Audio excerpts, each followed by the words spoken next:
All right, so let's dive in.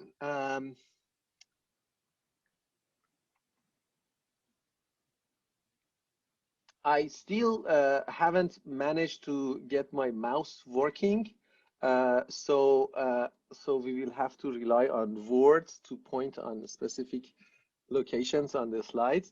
So this session is about information. This session is, in a sense,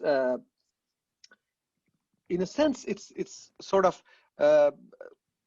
you know, historically, there has always been interaction between sciences, between what we know about the brain and what we know about the rest of stuff, rest of the world. There was a time that the hydraulic models of like liquid dynamics were the models that would explain the brain function, because people thought there is the CSF flowing into the nerves, so something should be pushing it or pulling it to make the muscles move. Of course, that paradigm is long dead. Now, in our time, we are living in information paradigm time. So I'm going to talk about how did information theory enter vision, and what do we learn from that? How much committed are we to that paradigm and way of thinking, and how much that helps us understand other things better. So before we start, this session is about information and information theory and stats, in a sense. So, and I want to find a way not to make it too dry and too mathematically dry, but at the same time communicate the main points. So I start with 4 questions for you. And these questions are basically, when you know the answer to these questions, it sort of reassures that you have grasped some basic concepts about statistics. So imagine you are in a, this is a classic one, you might have heard this one. Imagine you are in a TV show and you are at the final stage, and there are 3 doors. Behind one of the doors is a fancy car that you might win. And this is the last stage. You have answered all the questions, and here is your luck. You're rolling the dice. So the showrunner tells you that there is a car behind one of these doors, and you get a 1 out of 3 chance to pick your car. So you go ahead and pick number 2. Right, you're saying, okay, I decided number 2, open the door. So now the showrunner comes and tells you, I have an offer for you. I can null one of the other 2. Let's say you chose 2, that the car might be behind that door. It's possible, but it might be behind the other 2 doors. I will cancel one of the other 2 for you. Let's say 1, I will say it's not behind 1. Will you switch to 3? Will you switch your choice to 3 if that person does that for you? Anybody has the answer or a suggestion of, go ahead. And please introduce yourself so we kind of know each other after some time. Oh. Is it me? Yeah, I'm joking. Yeah, you would want to switch because your odds have increased. Oh, so if I pick 2 and let's say the guy cancels 1 for me, I don't want to switch because now the chances of 2 being the case has increased, right? That's the logic. That's not what I was saying, but maybe that's right. No. I'm not committing. So you go ahead, explain. Sure. So you're saying that. So I'm saying that if you were to pick 1 door, and then they cancel out the other one, at first you had like a 1 out of 3 chance, right? But if they're always going to cancel 1 out, now you have like a 1 out of 2 chance, or not even greater than that. I can't quite remember. So the question is it worth it for me to switch, or is it better to stick to my chance? Does it change my chances if I switch? Basically, that's the question. Mm-hmm. Right. Actually, sorry. Let me put it this way. I told it wrong. I should have said the guy cancels it before I choose. So Arash, the question is, you don't So pick anyone. the question is this. Let's say I pick one of the three doors, right? There is a reward for me behind one of them. No, actually, I'm sorry. I pick that. I pick one of them, and the showrunner tells me, "Are you willing to swap your choice with mine? I cancel one, and there is only three left. Will you swap with me?" That's another way of putting it. So, will you swap or not?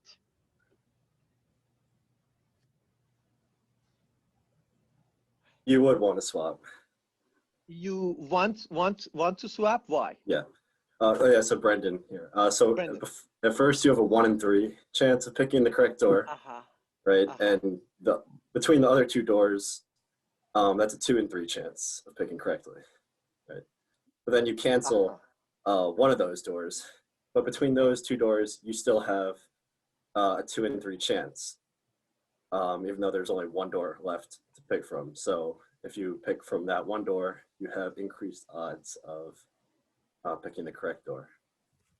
That's correct. That's correct. So in a sense, he's changing the probability distribution for me by canceling one of the doors, right? So I have picked, my chances are 1 out of 3, right? Now 2/3 is the possibility that the car is behind the two other doors, right? When he cancels one of them, now he's basically offering me a better deal. If I switch to his choice, now I am switching from 1/3. I'm picking from 1 out of 2, basically, instead of picking from 1 out of 3. You can put it this way, right? So my chances are increasing this way. So the other example that I want to say, this is actually purer. This is better. So imagine there is, this is question number 2. Imagine there is a box. In the box, there are 8 red balls and 2 blue balls. I put my hand in the box. You don't see which one I pick. I pull out a ball. I don't show it to you. What are the chances that this is blue? 20%, right? 2 out of 10. What are the chances that this is red? 80%, right? Now I don't show this one. I hold it behind my back. I take another ball from the box. What are the chances that that one is blue? The second one.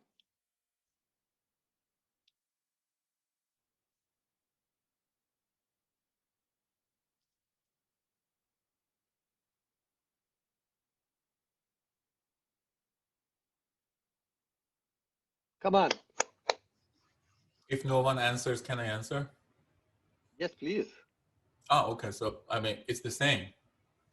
It's the same, right? It remains the same. So basically, you can do the whole conditional probability that, okay, what if I have picked a red ball, and then write down the equation, and then basically consider both possibilities.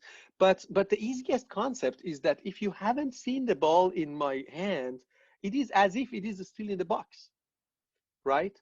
So this is basically the opposite of question number 1. It does not change anything because your knowledge has not changed.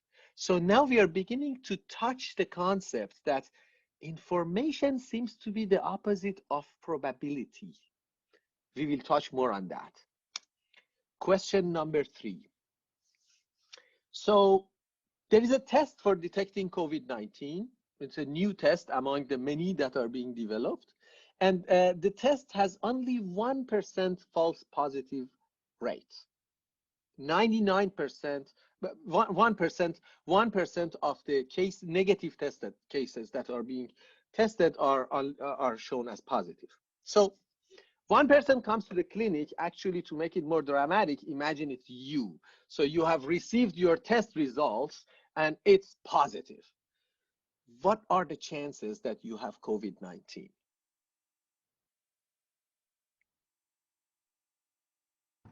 Is it 99%? So 99% is the first answer, is the intuitive answer that comes to mind, right? So because it's 1% false positive rate, sure it's going to be 99%, but it is not. It could be 0, it could be 100%. It depends on how common is COVID-19 where you live. So basically, that's the idea. Imagine you are in an area which is struck by the pandemic. 100% of people have got it. So your test is positive.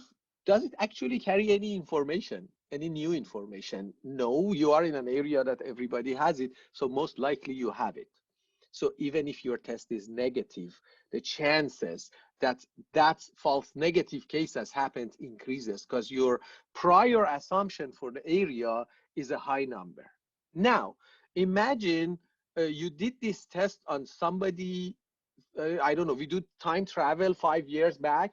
There's no COVID-19, the virus doesn't exist in humanity, and you run that same test and you get 1% false positive, right? So 1% will come with you with a positive test. What are the chances that that person has COVID-19? 0, right? So the idea is that the tests interact with the prior probabilities that exist in the world out there. So when you want to calculate a probability, it is not only, it's basically a combination of probabilities. Your prior assumptions about the world changes the results of your calculation. So if you like the math for that, look up positive predictive value. It has a simple formula to calculate the actual probability of what are the chances you have COVID-19. It basically depends on how common it is in where you are. So, fourth question. There are 3 images here. Which one has more information content? Can you rank these 3 images in terms of information content in the image? Somebody speaks. I can guess, but I'm gonna wait for other people to speak. So. Okay, yeah. I'll take a shot at it, Arash. This is Shruti. I'll take a shot at it. Okay, Shruti, what do you think? So, I mean, it kind of depends on what dimension you're considering, right? So, for example, the one on the left has a lot of information that is meaningful to me. The one on the right probably has, depending on context, may have as much information. The middle one, Clever. On the one dimension of color, it only has one piece of information. But it would depend, again, what I'm looking for. Nice. Depends on context. Can I jump in and add something? I was also thinking, Malcolm. This is Malcolm, yeah.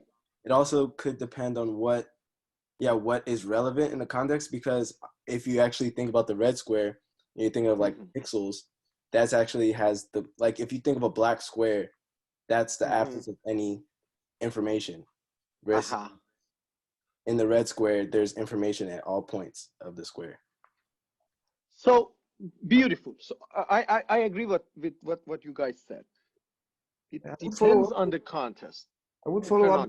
Yeah, I sort of follow up with Shruti's observation. I mean, again, this is, if you don't have a clear, well-defined definition of what you consider information to be, it is hard to give kind of conclusive answers. But exactly, if you assume the definition that you want to provide a description of these images, and each of them is composed of pixels, well then, the simplest one is probably the one that is flat. It's easy to describe it in a compact fashion.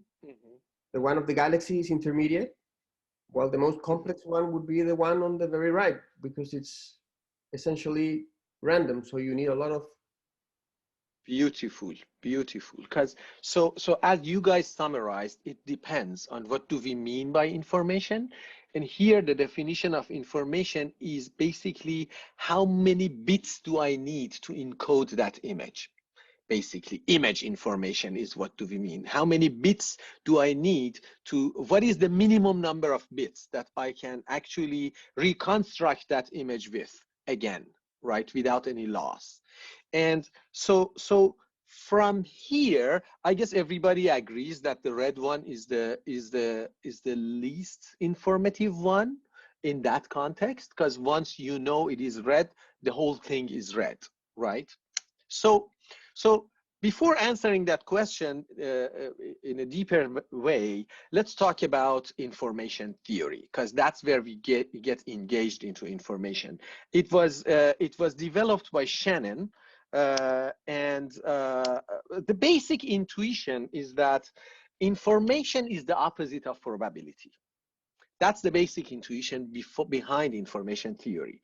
If I tell you, hey guys, the sun will rise tomorrow, you will be, what the hell, I already knew that. That does not have any information for you, because the probability of that happening is almost 100%.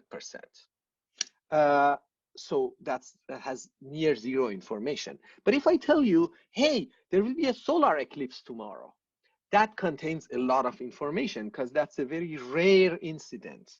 And if that's happening tomorrow, it's basically, I am informing you. I am changing your prior knowledge, basically, your state of knowledge, by giving you that piece of information. So the general intuition, the simple intuition, is that information is going to be something which is the opposite of probability, inverse of probability. How mathematically you connect those together, we will talk about that. But the intuition is that something which is highly probable is not is less informative. Something which is highly improbable is highly informative.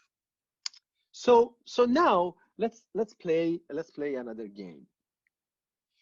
So I have two machines, and each one of them has a way to encode information. Machine A includes a bunch of balls in it, like 8 balls.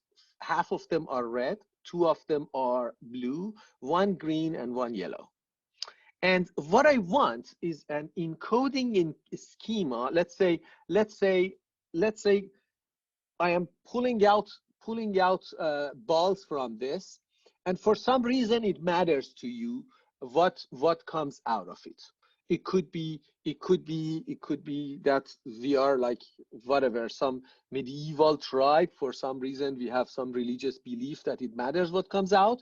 It could be that we are in a war and we have to send signals. I want to let you know what came out of this. And I only have smoke signals. You are on the other side of a hill. I only have very expensive smoke signals, 1-bit signals. I can send you bits, basically. So I want to be very stingy with how I use my signaling to you. So how do I encode these 4 colors? Well, you got 4 colors. And if you have a binary code, let's say smoke yes, smoke no. That's your basic binary code. How many bits do you need to encode 4 objects? 2. Everybody agrees? 2. Yeah. So 2 gives you a combination of 4, right? So you would say, all right, if there is 1 smoke, second smoke, that's a red. If it is 1 0, that's a blue. If it is 0 1, that's a green. If it is 0 0, that's a yellow. Fine. Okay, so now we get to the business. We get to the business, and now I am sending you 2 bits per signal, right? The cost of this signaling for me is 2 bits per every draw from the box. Then there is machine B, which is, or algorithm B, which is designed in a slightly more clever way. Here, I'm like, you know what? Most probably, not most probably, but half of the cases, I'm going to get red, right? Because red is more likely to happen in this setup. I realize that whenever I pull out a ball, half of them are red. So what about this idea of coding? What about I put only 1 bit for red? If I say 1 and only 1, a 1-bit signal, that means red. So I burn my 1 for that. Now I've got a 0 for you. If there is 0, you look at the second bit. So for blue, I have a 2-bit code. And for yellow, which is yellow and green that are very unlikely to happen, I put a 3-bit code. The idea is that now I have distributed my code width, the width of the code that I assign to a condition with the invert of the probability of that condition. I put a long code for the unlikely ones, but they don't happen that much. So I don't use that long word, that long code that many times. Most of the time, I mean, half of the time, I get red and I use just a 1-bit code. Do I gain anything from that schema, right? You see what I did here? I basically sacrificed my 2-bit code and put 1, gave basically 1 to reds, right? And then that gives me 0, 1 for another 2-bit case and 0, 0, 1 for the other one, less probable ones. Let's do the math. Let's do the math. So in 50% of the cases, I'm gonna get red, right? So in 50%, 0.5, I'm gonna use 1 bit. In 25% of the cases, I will use the 2-bit case because I'll get blue, right? And in the other 2 conditions with 1/8 probability, I use the longer code, which is 3 bits long. So now let's do the math and sum them up. Oh, I'm saving 0.25 bits per signal now, right? So I have to send less smoke signals now, right? I have managed to compress the signal by this assignment, right? Basically, I have respected the prior probabilities. Now, I know that something which is highly likely is less informative. So let's burn less bits on that. Red is less informative. Let's burn only 1 bit on that. Yellow is very informative here. So let's put 3 bits on that. More, so that is more informed. There is more information. So this is as rigorous as it gets. We are talking about the number of bits that are needed to communicate that information. So where did those numbers come from? 1, 2, and 3? How did I choose to do those? So this is actually the breakdown of the math I did. The first number, 0.5 or 0.25 in each parenthesis, that number is the probability, right? That's P of R, probability of red, which is 0.5. PR blue is 0.25, right? And then there's this other number, 1. That number is the logarithm of the invert of that first probability. Let's do that. So your probability for getting red was 1/2, right? 0.5. The invert of that is 2, right? Log of 2 on a binary basis is 1. Now, if your probability is the other one, if your probability is 1/4, right? You've got 4 possibilities. Log of 1/4 is log of 4, which is 2 now, and log of 1/8 is 3. That's basically how you get your number. And now you see. Now, if I sum up those numbers, actually put them in a math notation, I would get basically probability of red multiplied by log of 1 over probability of red plus probability of blue, and so on and so forth. And I'll get this formula, which is sigma pi log of invert of pi, or minus pi log of pi. That's the formula. That is the formula of information in any system. Basically, when you want to send the information, when you want to assign bits, you use that formula, and that gives you the minimum possible, the most condensed version of that.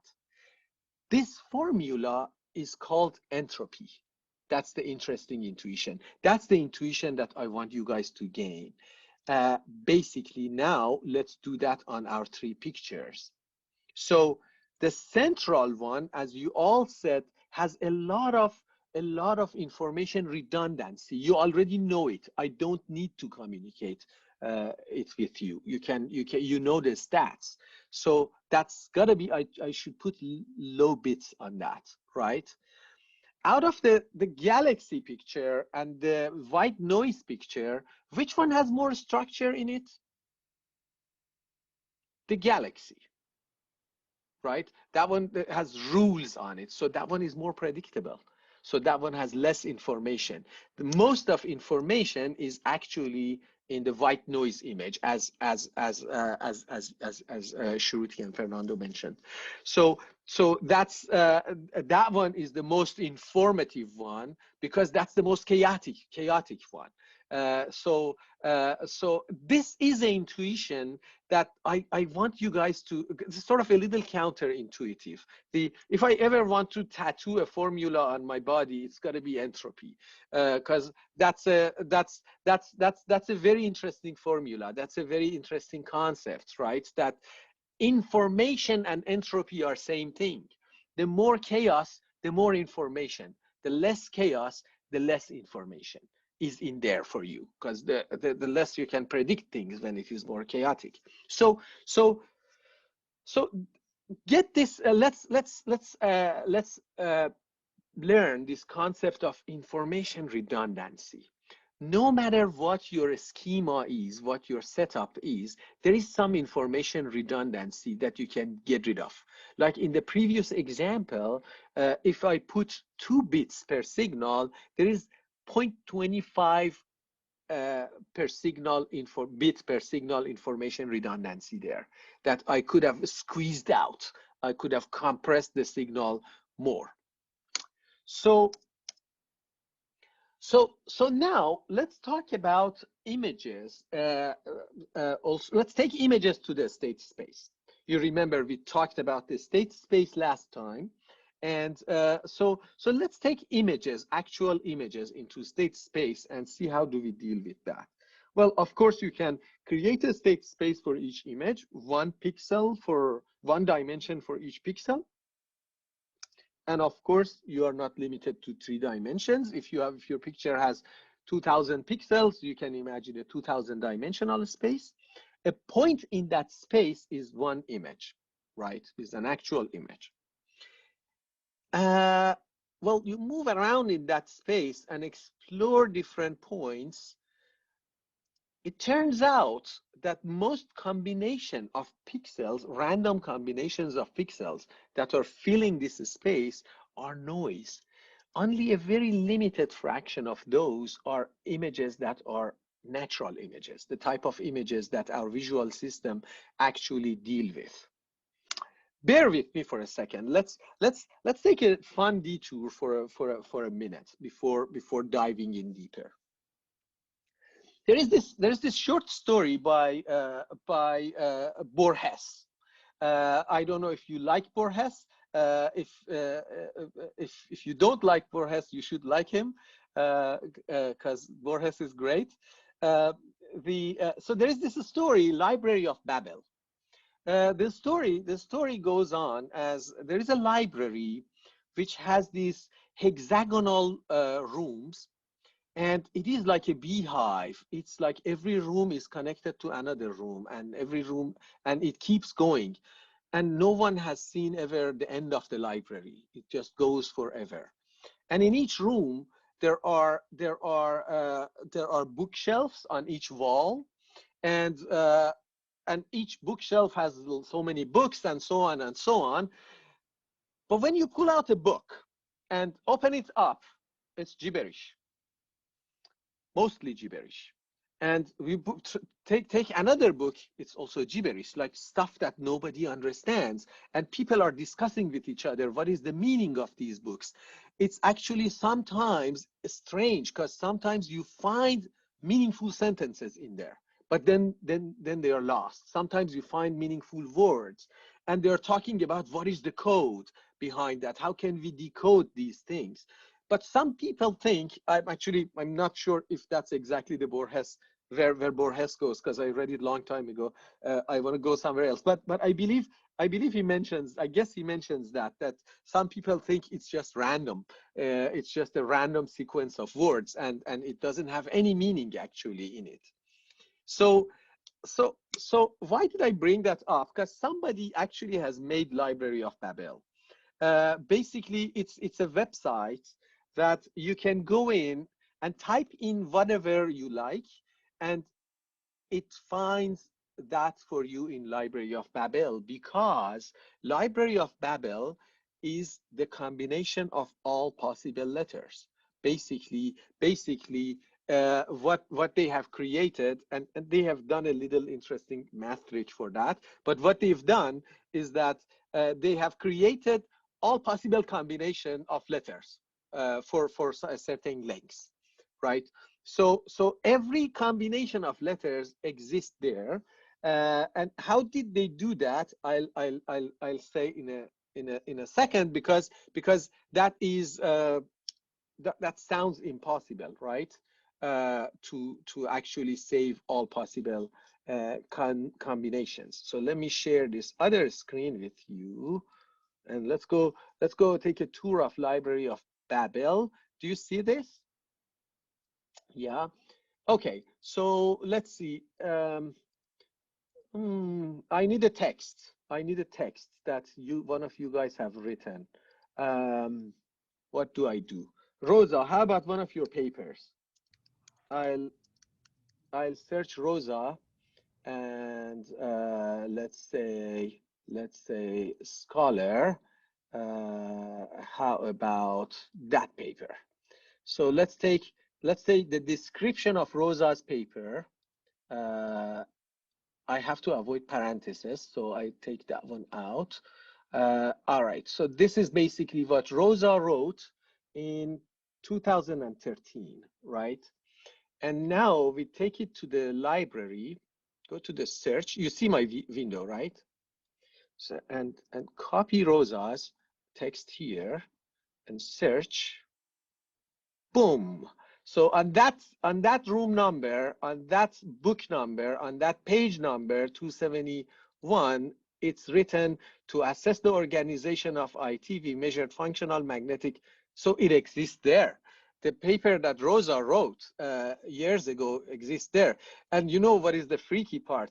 The papers that we write in the next year or till the end of our life are in there too as well, right? So whatever we write, whatever letter we write, is a page in Library of Babel.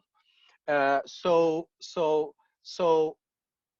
the fun part is that, yeah, you can, yeah. Can you browse the library, or do you have to search for text? You have to search for text. But you can browse the library too. It exists in there. You just have to browse forever to find it. And remember, there are multiple pages that contain your summary, because let's say down here is another page which is filled with gibberish, but part of it happened to be organized like what you wrote. The rest of it is just gibberish. It's just, these are random consequences of words, right? So this is the monkey behind the typewriter idea, right? The monkey is typing and is typing all combinations.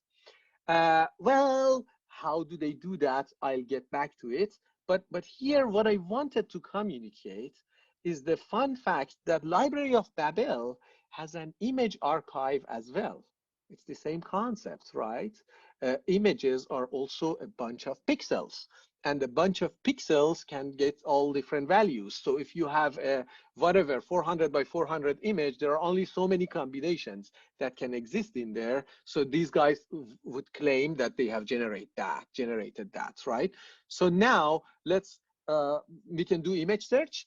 You can like take your whatever private pictures and find it here, or your future, I don't know, I mean, the picture that you will take 3 years from now with somebody will be in there. The fun part is that you can do a universal slideshow, and that's why I did this whole thing. So I just open, what is universal slideshow?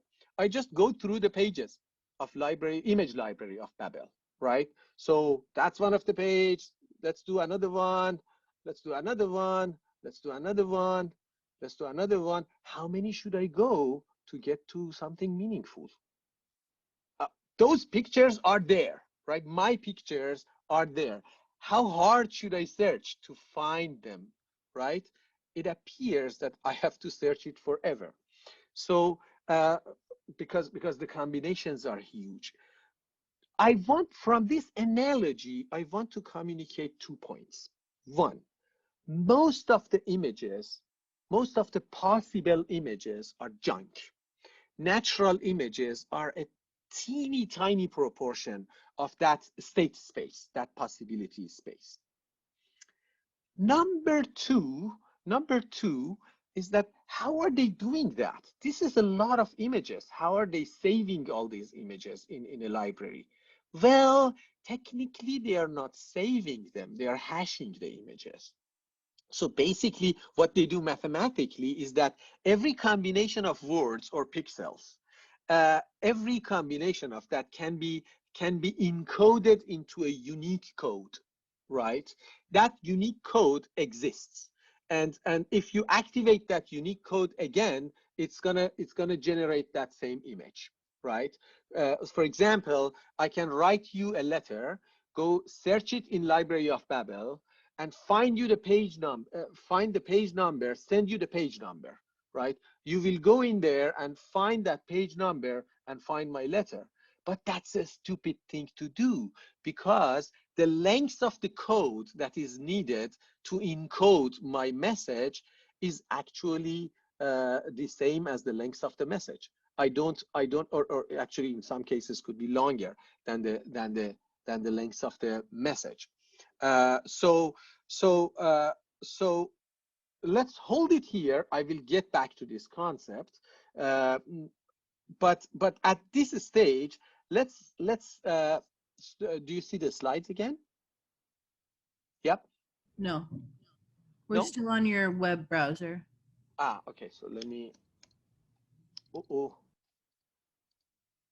Okay, something is going wrong here. Okay, let's share the screen again.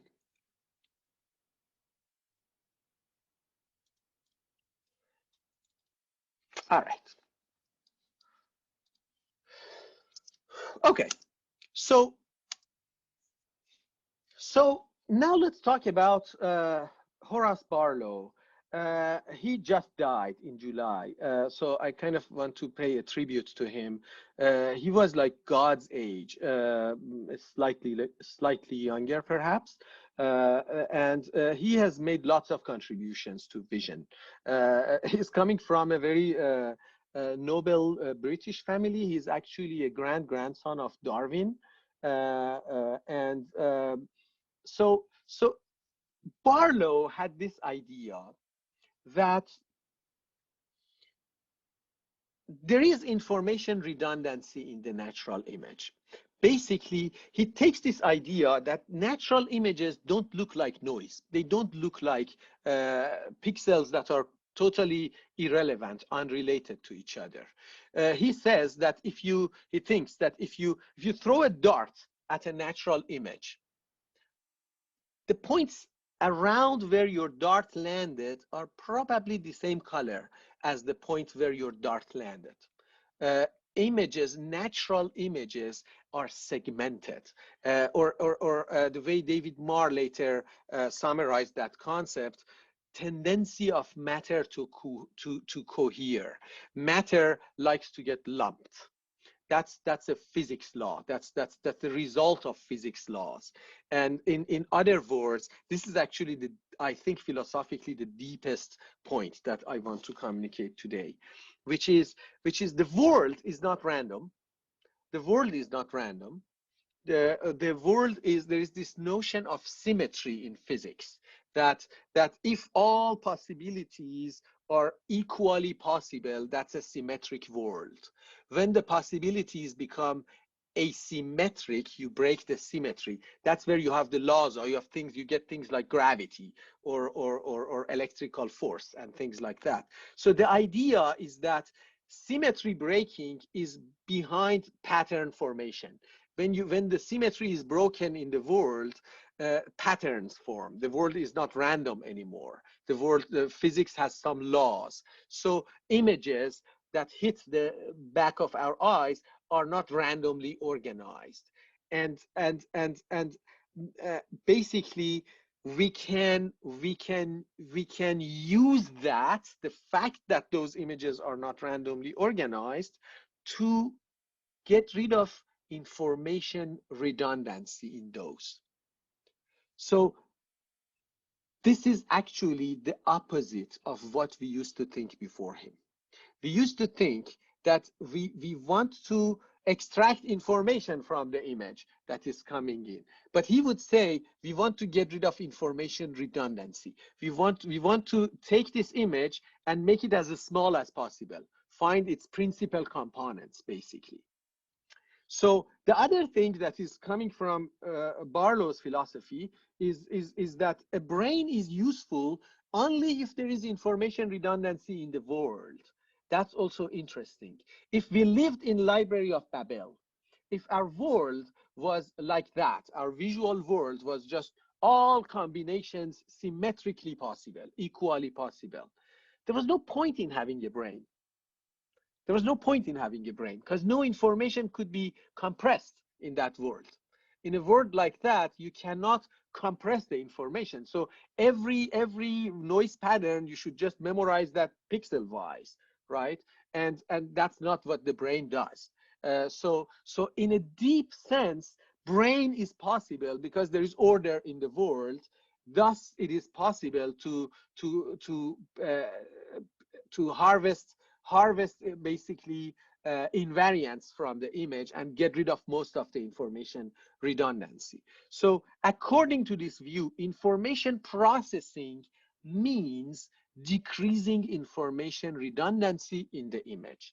And I will give you an example to communicate this concept, why and how, because it's a brilliant concept. It's probably wrong, but it's brilliant. So the next person in our list is David Maher. He remains one of my heroes. He died very early. The 1960 picture is in England. 70, he was also in England at the time. Then he came to MIT and he died in 1980. I guess that picture to the right is from 80 because he's wearing a wig. He got leukemia and he was going through chemotherapy towards the end.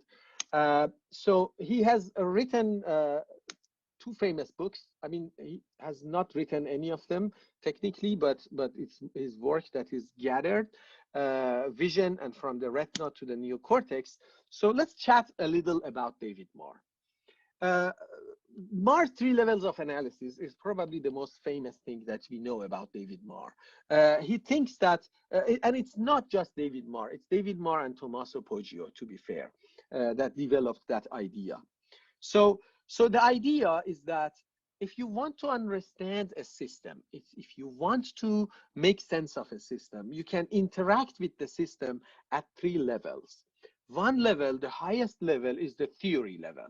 Like, for example, now we have a theory of how would processing work in the brain. The brain wants to get rid of information redundancy. I'll explain that a little more. I understand that still sounds abstract. But then that's your theory. You want to get rid of information redundancy in the image. How do you do that? You should have an algorithm to do that. And so he says, he thinks that the lower level of analyzing the system is the algorithm level, what happens at the algorithmic level. And the most basic level of analyzing a system's function is implementation level. Let's say you want to do this thing with your algorithm. You want to make a derivative, for example. How do you do that? With synapses and neurotransmitters and neurons and axons. So that's basically the implementation level of explanation in a system. He thinks that we understand a system only when we have the explanation in all three levels. That's when we have achieved full understanding, according to him. So the first thing that comes to mind in that approach, this sort of Barr-Marlow approach, is looking for edges. Edges are the informative parts of an image because of tendency of matter to cohere, right? Like, let's take a look at that image, the natural image on the left. Like, so if you take any pixel from that image, the neighboring pixels are more or less the same color, the same intensity. So where is the information? Information is where the intensity of the neighboring pixel changes. What does it mean? It means edge. So the information in natural images is basically because edges are less probable to happen. And you remember information and probability go the opposite directions. So edges don't happen that often. Thus, we should be looking for them. Those are the things that have information for us. And we don't want to bother with just saying 1,000 times that the jacket is white, the jacket is white, the jacket is white, the jacket is white. That's like too much information redundancy. I just need to find the boundary and report the boundary. So let's say that patch of the image where her white jacket goes into the background, I want to take that and turn it to the one to the right. And that means I have compressed the information by a lot without losing information. How do I do that? So now let's mention Ellen Hildreth. She's among the pioneers of this approach. She worked with Dave Maher, and she's the one who actually made lots of contributions in not only gathering Maher's works, but also in developing an algorithm for actually making a visual processing algorithm that extracts edges. And Hildreth-Maher or Maher-Hildreth algorithm is quite important. I want to spend a little bit of time on that because I think if you understand that, you're good to go for the rest of vision, computational vision. It's very fundamental. So let's say that strip of light up there is the picture that we copied from the previous picture. To the right, you get a strip of white or lighter gray. To the left, you get a strip of dark, right? And you have an edge. You want to detect that edge. Mathematically, how do you detect an edge? Well, that's the intensity plot of this scene, right? Light is low to the left, high to the right. If you take two derivatives from that, well, if you take one derivative, you're basically looking for the changes in the slope of that curve. You get that. Well, you could say that the peak of that derivative is where the edge is. Technically, detecting a peak comes with some troubles. So it's easy to take a second derivative, and the second derivative, you get this phenomenon called zero crossing. So now at the point of edge, you get a zero crossing. That is super easy to detect because the sign changes on the sides. It has some benefits. All right. So if you want to detect that edge, mathematically speaking, in this most abstract form, you need to take two derivatives of the function. What Hildreth and Maher showed was that basically is way more than this, but it's sort of based on this mathematical property that you want to take two derivatives. At the same time, you want your operation to be local. So they show that if you take a Gaussian function and take a derivative from that and take the second derivative of the Gaussian, now you get this red creature, red function, which is called Laplacian of Gaussian. This is the second derivative, basically with some details of the Gaussian. They show that if you convolve that function to that strip of light, you will get a zero crossing. Let's do it. Let's unpack what I said.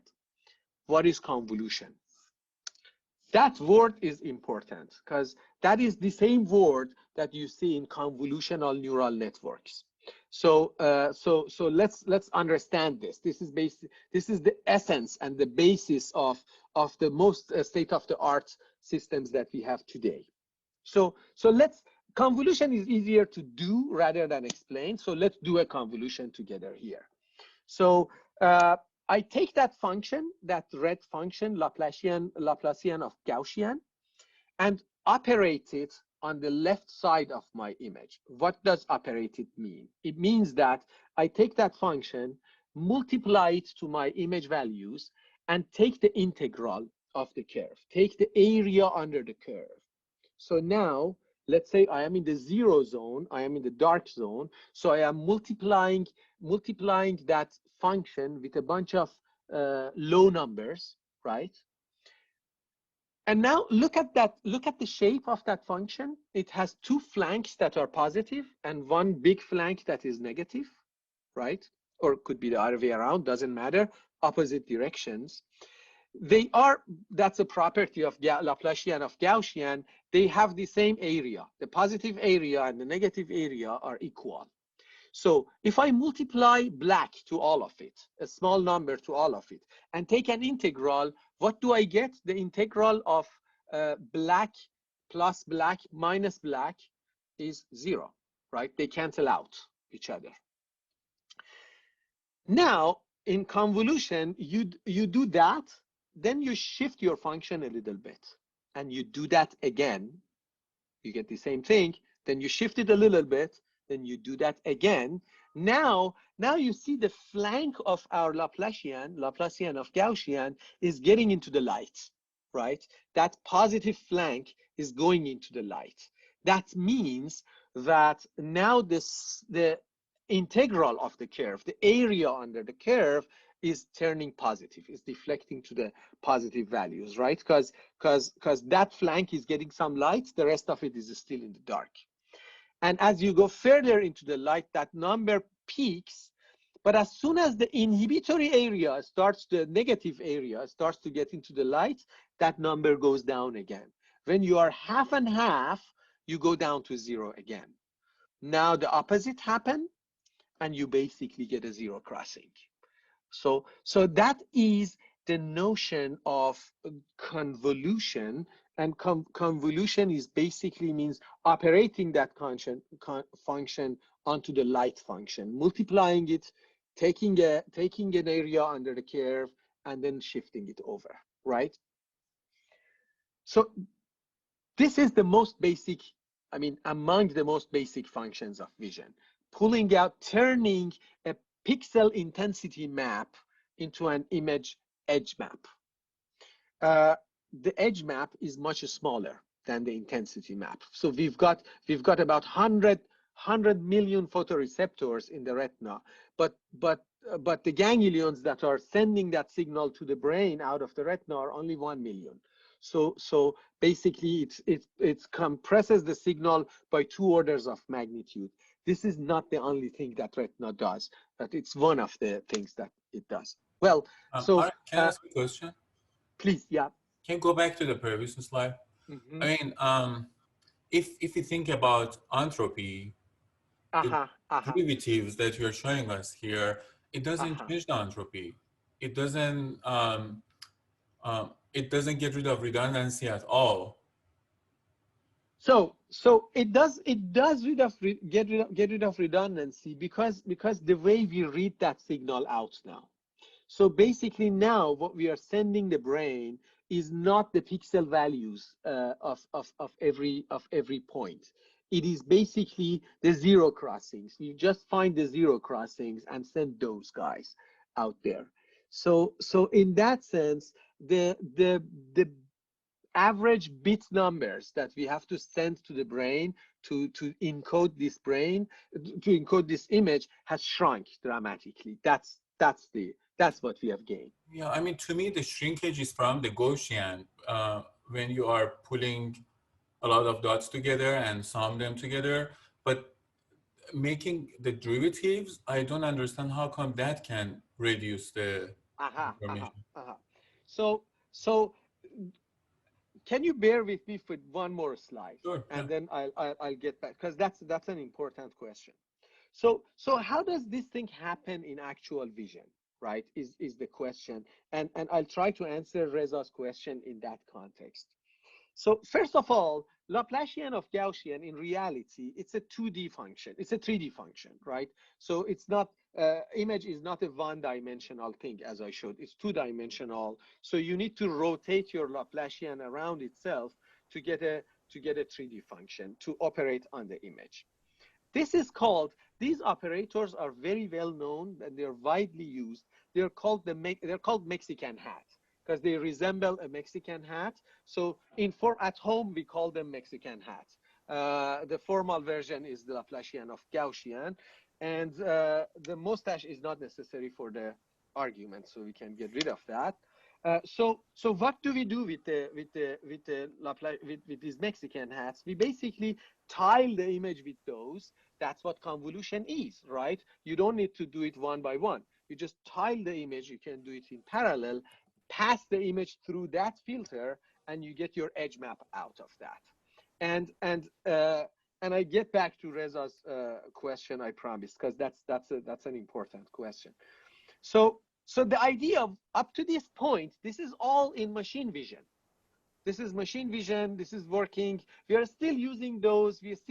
Nowadays, we use much fancier versions of those operators for many different functions, and we will have a session on those. But that's the basic idea. But what about the implementation level? This is a drawing from Santiago Ramon y Cajal. It's a drawing of retina. I suppose it's a bird retina. And as you see here, the eye here is looking down. So the top layer is the back of the eye, back of the retina. Light is coming from the bottom. So as bad is that design, and again, sorry, I wish a more intelligent engineer had designed the eye, but it's sort of the light goes through the neurons until it hits the photoreceptors. So the light gets scattered by going through those other layers, but the neurons that are actually sensing the light are up there, the photoreceptors. Then we get a layer of bipolar cells that take that signal and convey it to the layer beyond. And then you get into the layer of ganglion cells that are getting it and sending it to the brain, right? That is the output to the brain. So now, if you take a ganglion cell and look at its receptive field properties, you find out that a ganglion cell does not respond to a point of light.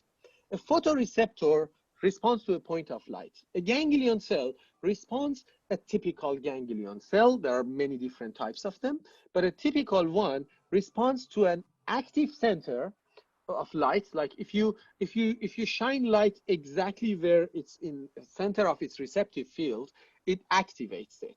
But then it has this inhibitory flank around that excitatory center, which if you look at this circuit, it's because the way the cells are wired up, basically. You get some inhibitory connections. So as a result, the receptive field of a ganglion cell is like a Laplacian of Gaussian. It actually looks like that, and Hildreth and Maher show that. They did not discover this. This was discovered way before, actually. And there are many physiologists whose names I am not mentioning who deserve credit here. But Hildreth and Maher kind of killed the job. It was kind of like what Watson and Crick did, in a sense of like putting it together, making sense of it. And they managed to now not only explain what is the computational value of this function, but also how does it function at the implementation level and the algorithmic level.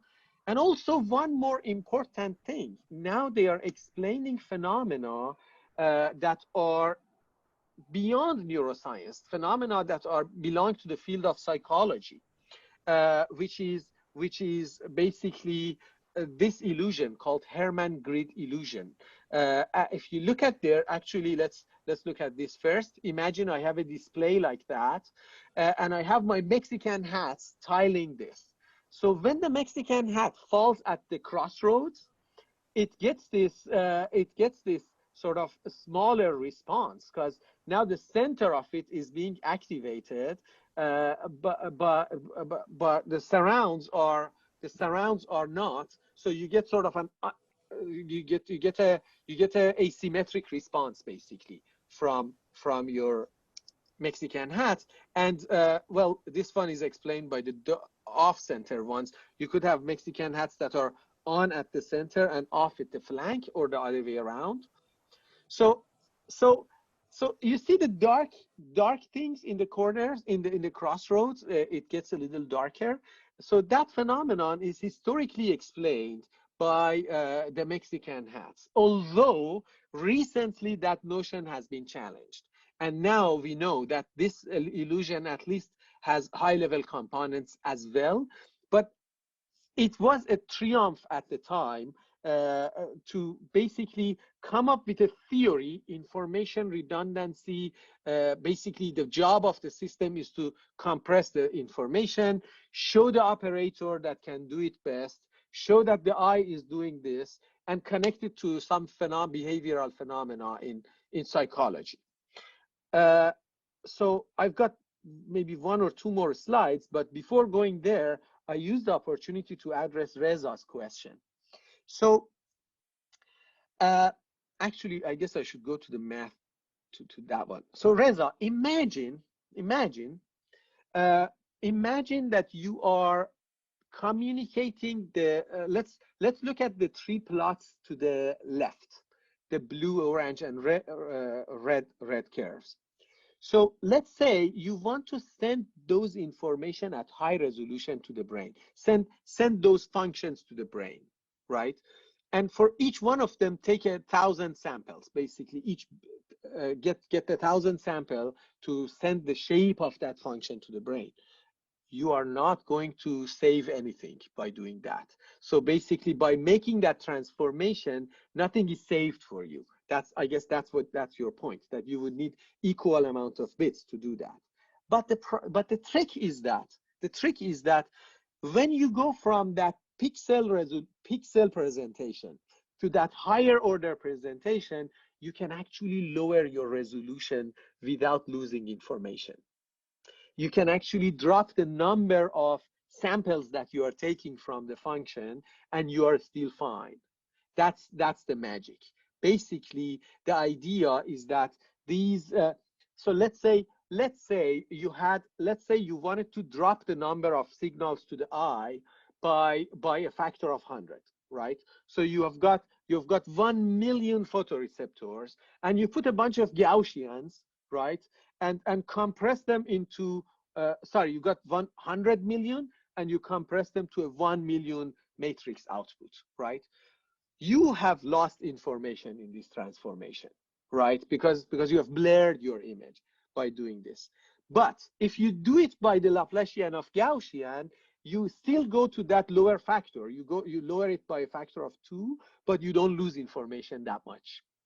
The premise is that the reason you don't lose information is that there is continuity in the image, there is predictability in the image, so you can actually compress it, you can pull it, you can pull the image information to a lower resolution basis. However, if your core function is a Gaussian, you will lose that information. To preserve the information that exists in a neighborhood, you need the Laplacian of Gaussian. And when you do that, you can preserve that. Thus, you can afford going into a smaller basis for your signal. Does it address your concern? No. Go ahead then explain what's. I think the way that you decrease the information in your image in this paradigm is, I mean, technically it's not a convolution. If it was a perfect convolution, even you cannot get rid of any information there. Yes. but it's mainly from the unperfect convolution of the Gaussian, and the assumption behind it is because, as you said, we have, I mean, the natural image is not a white noise. So the pixels around each pixel usually has the same color or the same information. Exactly. Yeah. But with making a derivative and integral are a one-to-one, in this concept, they are one-to-one functions. There is whatever derivative you make, I can make that an integral and make all the information that, I mean, you don't reduce the information there. This is the way that Retina and Brain does it, but I can make a machine that does it with just Gaussian. Yeah. No. The Gaussian, well, the thing is that if you do it with a look at the plot to the lower right now. So as you said, I did not do the convolution completely, right? I did not move my kernel. That red function, Laplacian of Gaussian, you can refer to that as a kernel too. That's a kernel that can be different functions. So now I just jumped my kernel, right? And that's the cheating. That's how I go from 100 million to 1 million, right? If I did it smoothly, I would not gain that 100, the factor of 100. And that's your point, right?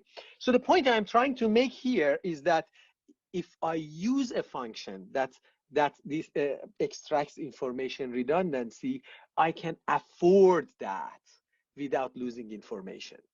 So basically, if you take my undersampled convolution here, you can reconstruct that image from that, even though it is undersampled. I agree with the convolution part, but the derivative part is not necessary. This is what I'm saying. Oh, absolutely. Then I didn't understand your question. Sorry, I was. Yeah. Right. That's right. Yeah, the derivative is not doing it. Yeah. So basically, now we have shown that you can extract information redundancy at this very fundamental level of image, and basically make your image smaller, right? There is no need for saying all these things. What else can be taken out? A lot, actually. So when you look at the natural image, there is a lot of redundancy going on in there. Number one is edge continuity, right? What we detected here, we called it edge detection. It was not really edge detection because what we detected doesn't have an orientation. The things that the Mexican hats detect you can call them edgelets. Edgelet is probably a better word for it, but now you get an edgelet here. Let's say your Mexican hat is alarming. There is an edgelet here, and then you find out that in natural images, those are not random. If you happen to get an edgelet here, most likely there is an edgelet next to it and another one next to that, and they are collinear. They are aligned with each other, most probably, right? Okay, so now we are dealing with a higher level of redundancy. We have gotten rid of pixels. Now we don't have pixels. We don't deal with pixel intensity. We are working with edges now, edgelets. But even within there is redundancy. Edgelets that are aligned with each other can be dropped, right? So you could now go for finding corners when the orientation changes, or motion is the same, right? There's a lot of redundancy. Pixels that are moving, most probably next door pixels are also moving. That's another way to get rid of redundancy and compress signal by having a motion detector. Instead of reporting pixel I at time I and pixel J at time J, you just say motion, right? And that compresses the signal. 3D display, object features are like that. Basically, most of the time, when you see a moving mouse, there are two eyes on top of it, right? It doesn't happen that you just see a mouse in the air, and so they are redundant, right? If you know one, you kind of infer the rest, and you can get rid of. So you can even compress information more and more and more and more, to the point that you end up with what matters for you in life, what you care about. And this is my final slide. This information theory-driven view to neuroscience, it basically puts to context the development of signal representation in the visual cortex. As you know, and as we will talk more, in the back of the eye, there is the occipital cortex, which is the visual cortex, and there are two pathways, dorsal stream and ventral stream, that process the visual information deeper into the cortex. So the idea is that low-level image invariants, like orientation, direction, they are being extracted at the low-level cortex, at early cortex. That is the cortex which is dealing with information redundancy at a teeny tiny scale, right? At a small spatial scale. You know, this notion that, like, for a biologist, I and the crab are different because we are different animals. But for a physicist, we are both atoms, and a piece of rock is the same basically with us. They're all atoms. So because the physicist is dealing with nature at a small scale, V1 is kind of like that. V1 is the physicists of the brain, or retina, because you take every image, right? So it could be a image that has a lot of emotional value for you, a beloved one, or an image of a whatever social disaster. All of these images, if you look at them at the scale of like below 1 degree, they're all edges. They're all edges. So you don't really see, your V1 doesn't see and doesn't care about the stuff that happened in the bigger scale. So it sort of gets rid of the redundancy at that scale. But now, as you go down the road, there are bigger scales, and you can get rid of redundancy in those scales as well, right? There are surfaces, corners, speed for the case of dorsal stream, and in the high level, you get image invariants like objects, faces, patterns, and they are being extracted as they go. So basically, the summary of this view is that we are not living in a random world. And because we are not living in a random world, because physics is not symmetric, because of that, there are predictable qualities and properties in the image, and we can go and extract them, and they exist at multiple levels, right? And by the time we have extracted all of them, I mean the highest level, we are done with the signal. Basically, that's what we want to do, because those are actually the invariants of the image, and those are the ones that are potentially that are relative for us in behavior. This approach was a major progress in the history of vision science. It is 40 years old though. This was amazing in a sense that it opened the door of computational, basically it defined computational vision, this approach, and opened the door of basically computational approaches to vision. It crossed the gap between psychophysics and physiology at the level of retina, and computational theories and information theory. So it's a massive feat. It's an amazing feat. However, this did not turn out to be that successful in high-level vision. It seems that other factors matter more in high-level vision, and we will talk about them. But I just wanted you guys to have this in the back of your eyes, that even though this might not be fully right, they have a point. They have an important point. The world that we are dealing with is a very predictable world. And if it is predictable, we can, we not only we can use that, but also we exist because it is predictable. If it was not predictable, we couldn't have evolved actually to make use of it. And I guess we can finish today's session at this point and see if there is any questions.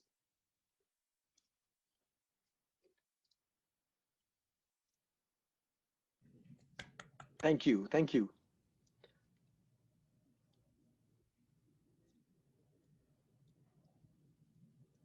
Questions.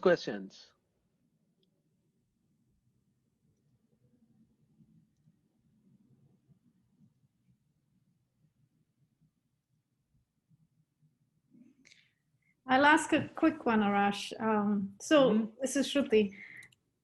So I guess the purpose of the different, so to take everything that you talked about and translate it into the brain, at every step along the way, essentially, I guess neurons or regions are computing, are determining the predictability and removing that from the equation to then enhance what is left over? Or does it actually work the other way around, where the more weight is given to the predictable stuff and then the other stuff is just kind of layered on top of it? I mean, the output is the same, but what is the actual, how do you think about that? Well, as you said, the output is the same, right? So it basically becomes a matter of naming at the end of the day. But according to this way of thinking about vision, what you're after are the unpredictable ones. Because the unpredictable ones are the ones that have information for you. So basically, this whole game and wiring is to get rid of the redundancy. And so imagine, you remember that matrix of Mona Lisa, a bunch of numbers. So imagine you're working with that. That matrix can be compressed into a much smaller matrix, right? Because it follows a lot of rules. If you turn it into the edge version, it's sort of quite compressed. If you compress it, you can even compress it higher. If you have priors about it, like actually Mona Lisa is a pretty standard one, right? Everybody has seen Mona Lisa. So I don't even need an edge map. I just need to send you Mona Lisa, right? And you can reconstruct it because you know what Mona Lisa is. So that case is the one that can be compressed a lot because we've got a lot of priors about that. But I think the idea is that you want to go for the cracks. You want to go for the unpredictables. Those are the ones that will, Dave Leopold has this pretty interesting theory about face processing, which is very, very in agreement with this idea, norm-based coding. The idea that your face neurons don't respond that much to the average face.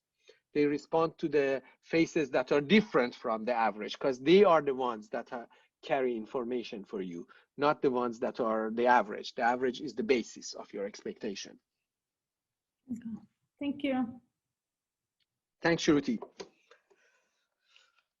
Okay, no more questions?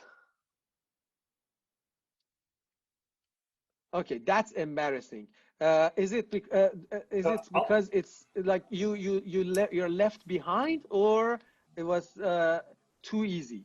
So it's either too hard or too easy when you don't get enough questions. Arash, I don't want to say the third option. What is the third option? I'm not going to say that. Everybody's bored. Yeah. Not me personally. So. All right. Okay. So thanks, guys. I'll be sending an email about that YouTube thingy. And thanks for your time. And I'll see you next week. For the link, we can also use this the same link. This will be a recurring session. Have fun and take care. Thank you, Arash. Bye. That was great. Bye.